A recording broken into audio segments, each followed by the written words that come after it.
kakva su očekivanja od utakmice s ekipom Laska? Je li mali teret spao s vaših leđa s obzirom da ste već jedan cilj ostvarili? Pa sigurno na iščekivanje ovog rezultata i kako svi sad kažu i povijesnog rezultata da smo se uspjeli plasirati u grupnu fazu europskog natjecanja. Možda neki dio tereta je pao, ali poznavajući nas i našu momčad i klub, mi želimo proći dalje ako je to ikako moguće, prezentirati se dobro. Sigurno je Lask možda i najkvalitetniji protivnik do sada. Pa je, pao je teret sigurno. Evo, spominje se već od početka priprema ta Europa, još od prije. I sigurno da nam je puno lakše i jako smo sretni što smo ostvarili taj cilj, pogotovo jer smo prvi u našoj državi. Ali opet ova utakmica je nagrada, ali isto imamo veliku želju je pobijediti, proći dalje u Europsku ligu, tako evo, nadamo se uspjehu. Analizirali ste ekipu Laska, trećeplasirana momčad prvenstva Austrije. Što ste vidjeli u analizi? Da, odigrali su do sad 4 kola u svom prvenstvu. Onako, jedna su izbalansirana momčad, kvalitete ima po svakoj liniji. Vole igrat, hoće igrat, fizički su jako dobri. Mada se i ne boje preskočiti tu loptu ako ih se pritisne. Brzo im ide lopta, znači mi moramo stvarno biti na svom maksimumu i u fazi obrane da bi mogli to odraditi, obraniti se, a nakon toga ih probati ugroziti prema njihovom golu.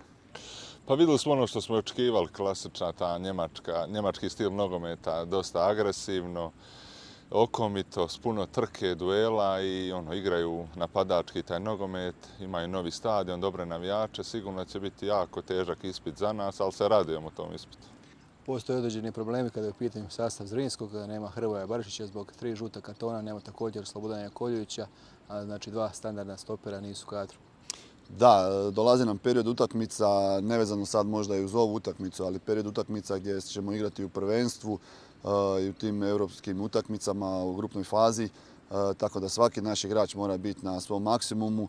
Imamo dečke i momke koji će ih zamijeniti. Jednostavno ono se kaže, koga nema, bez njega se mora i može.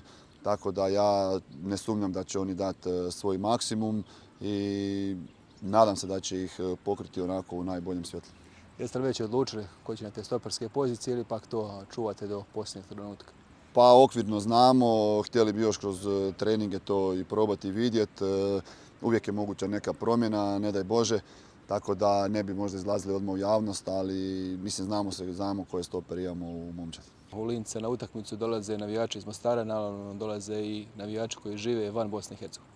Pa je sigurno, ovo je putovanje koje je lako dostupno svima i oni su puno puta to pokazali kad smo je vidjeli u Islandu, stvarno smo se iznenadili i hvala im na tome, na toj podršci.